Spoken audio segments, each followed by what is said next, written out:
You slip into unconscious. Okay, I took RTF for a few years Like to have here in Austin, and just in the mainline textbooks and just the basic RTF, it taught, and they taught and showed us films about in the 40s and 50s, the subliminals in movies. And that's, putting a millisecond, a few frames in there of a desert and then showing an ice-cold Coke, and it doubled sales. And then there's semantical manipulation, where they change the meaning of words and manipulate the way they say things, the way they twist things. There's that Orwellian, brute type. Then you have the basic 5-6 video screens behind the news presenter with a buffalo running over somebody, or a car wreck, or a balloon on fire, or a politician speaking, or the running of the bulls in Madrid, and all this, and so your brain can't watch it all consciously, so it switches off into subconscious, and that's admitted. So we have all the admitted ways they're doing it. They also have the scroll on the bottom, so that makes you shift into subconscious mode, so your brain can pick all that up. The brain waves lower, then you have the flicker rate. And again, this is mainline science. They tune the flicker rate to the exact rate of the brain for hypnotism, just like the flashing or strobing light or the watch my watch. It's more sophisticated than that. And now, and it's always been happening, but before it was the authoritative male on the news, now it's info babes smacking their lips. They'll be talking about the most horrible thing, but they're so sincere, and they're looking at you with sexual desire, and you'll be watching with all these layers, and you can't help but start smiling and start liking it. Even myself, when I'm consciously aware of it, especially since the high-def TV came out, especially since I got one and watch it occasionally when I'm on the treadmill, or when I'm at the restaurant, picking up some food, I'm watching people mesmerized watching it. They are under mind control, and they're putting subliminal letters in there. I mean, they're doing more than 7 things, but the public, I don't think, has any idea. We're not kidding. That is a mind control weapon. Alan? Yes, well, you'll find that techniques have always been used on the public for mind control. Always. The religions and so on were used in centuries gone by, always in collusion with the dominant minority of the country to keep them in place. So when radio came out, Britain, the BBC sprung up very quickly as a propaganda tool for the British government. Even today, it's still run and owned by the British government. Every employee in the past had to come from Eton to make sure it was the right class who ran the whole organization. And it's never changed. And they found out in World War I that they could put out dramas, daily dramas on to the public, and leave you with a cliffhanger with the hero hanging at the end of it, what's going to happen, tune in tomorrow, and people would change their behavior and be there tomorrow at that time. So it's a technique to alter your behavior. This was also confirmed by Skinner, who talked about technology and so on. And he said that technology, its real influence is to alter the reality of the people into which it's introduced. That's what happens. Look at the people now with their cell phones and iPods and all the rest of it. Their behavior has been altered by technology itself. With the high-definition television, it certainly must be more effective than the last type. The reason you have writing at the bottom of newscasts is it forms a type of cognitive dissonance. It's no different than when you're watching something happening, like a car smash in real life, and someone starts to talk in your ear about some other topic. You say shh, shh, because you're now getting auditory responses and visual, and the two clash. It's just like when you try to watch a movie with subtitles, you're distracted away and now subconsciously are absorbing the entire system. And again, stay there. Back in 1 minute, Alan, I want you to walk through these.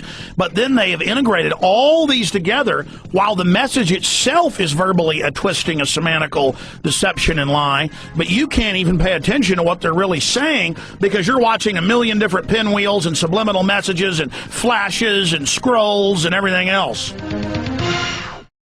Alan, you were going through just what the simple scroll does, making your mind focus on that, so now you're distracted and the propaganda verbally goes directly into the subconscious. That's only 2 layers.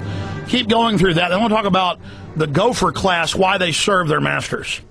Yes, well, getting back to that part you're talking about there with subliminals, when you have, you're trying to listen, when your eyes and your ears are working in unison with the one person talking on TV, you still have the ability to censor or say, I don't quite believe this or whatever. But when you have another element added to it, a second visual, it alters the brain frequencies as you're watching it, and your censor part is down. You're taking all that in subconsciously. It's much more extreme than just the case of them shrinking attention spans down to about 2 minutes from previously over an hour 50 years ago.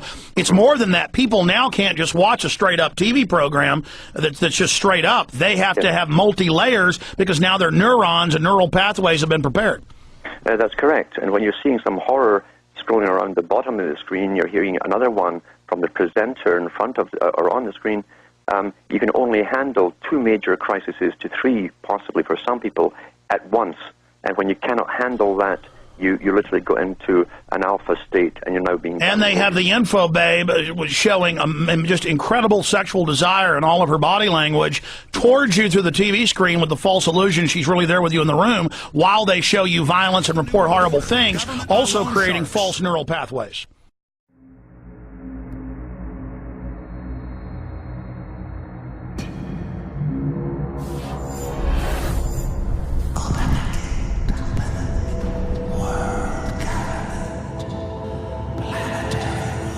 Is it not, my king, time to spring the trap? No, we must desecrate the soul and the flesh of the Creator's creation.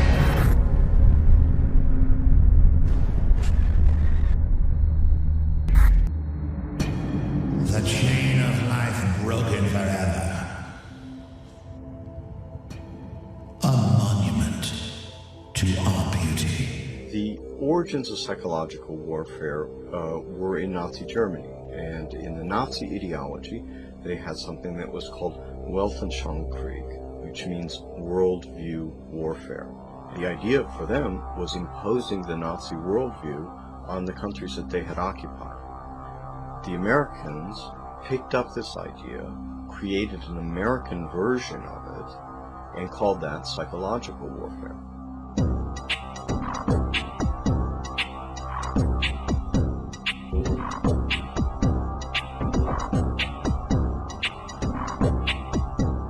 In trying to understand psychological warfare and in trying to understand the American approach to the post-war efforts to control people's minds, both as individuals and on a mass scale, there's a lot of illusions about how that was done. Were Nazis involved in that process? Mind control was a psychological warfare weapon that Adolf Hitler regarded as the answer for taking over the entire planet. Wars are not won on the battlefield. They're won in the minds of the people. On the surveillance aspect of it, I'm also in the film with Keanu Reeves, Winona Ryder, Woody Harrelson, and others. And there's Illuminati symbolism throughout it. We're saying it's the Illuminati. It's the Illuminati. I mean, a guy wearing a shirt with an all-seeing eye on it, Illuminati symbolism on the walls, that's out in the open. We're saying it's the Illuminati. It's the New World Order. Okay? Now, that said, there is massive symbolism. The symbol for CBS and all these major logos being all-seeing eyes. All these top rappers. And you guys found a video clip of that. Play it for the PrisonPlanet.tv viewers in the background now. We were playing it earlier. And you see them doing all these gang signs and Illuminati signs in their films. And, you know, that's saying, you know, we're down with it. We're on the inside track. Of course, because there's so much power associated with the New World Order and the Illuminati that people are then going to mimic it. They're going to imitate it. Sick of the globalist eugenicist control freaks adding poison to your water and laughing as you get sick and die? Start purifying your water with ProPure. My friends, I've done a lot of research, and the best gravity filter out there, bar none, is ProPure, and it's available discounted at InfoWars.com. We have been robbed. Globalism has been a curse to this country. Everything the globalists are doing worldwide is about making you dependent.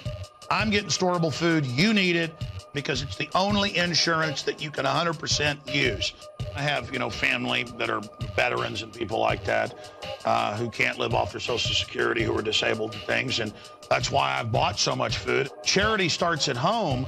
I promote what I believe in 100%, and I believe in what they're doing 100%. And the globalists do not want you to be self-sufficient. I hope you will take action, get the 6 free meals when you pay for the shipping. So.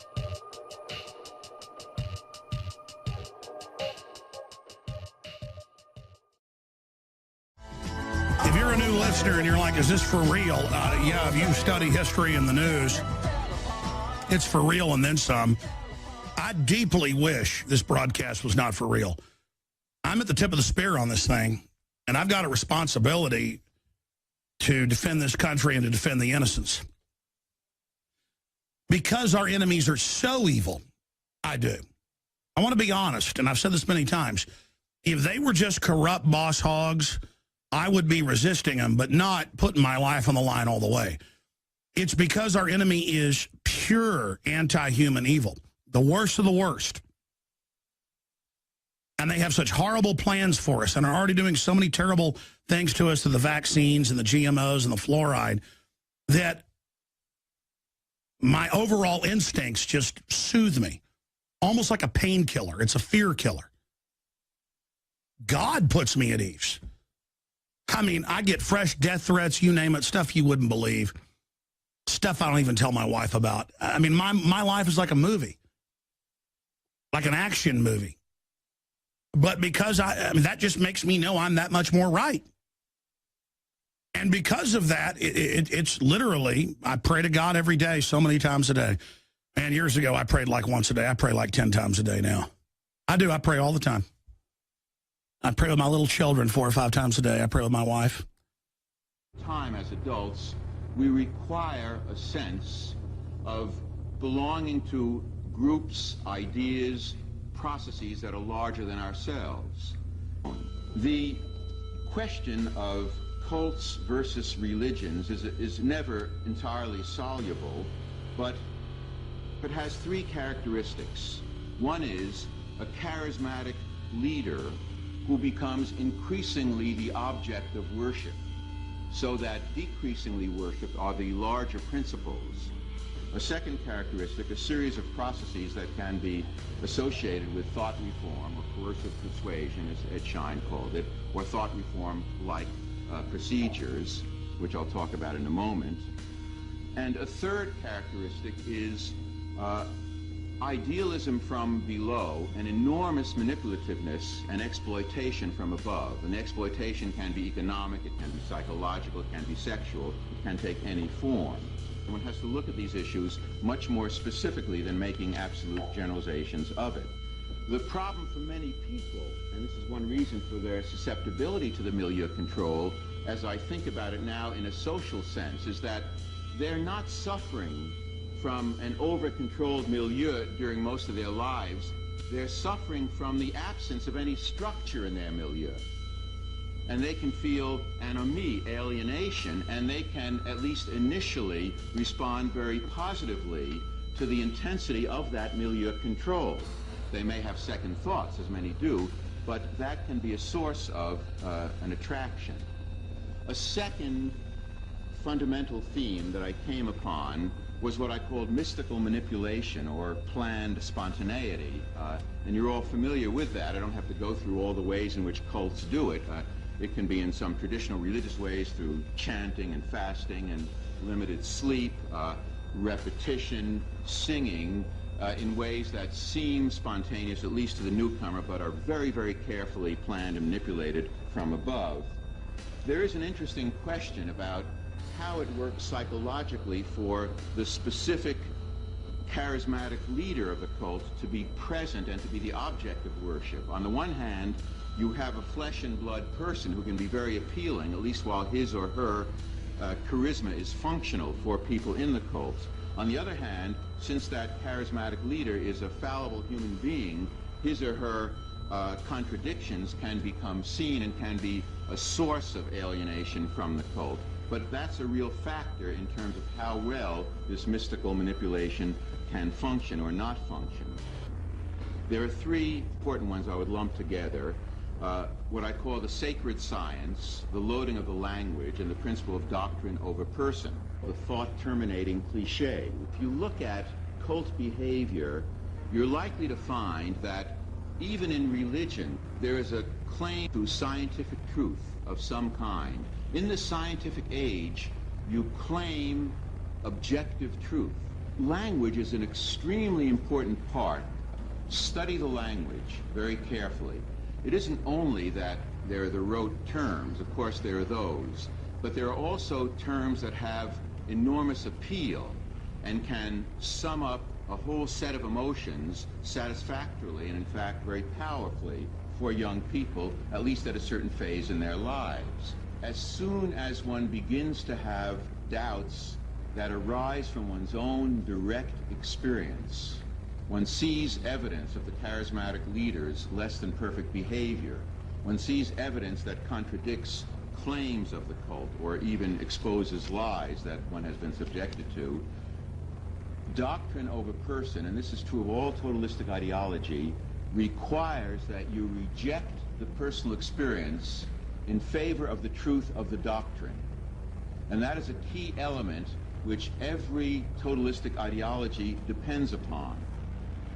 You're asking whether an individual can be, under hypnosis, influenced, coerced, persuaded, shaped to perform an antisocial act, or a destructive act, or an act of violence. My answer would be yes. Captain Marco, will you be good enough to lend Raymond your pistol, please? Yes, ma'am.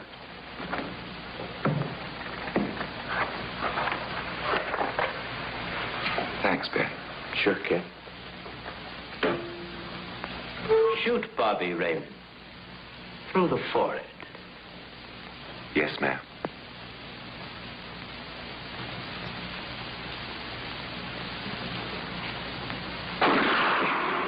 The way they twist things. There's that Orwellian, brute type.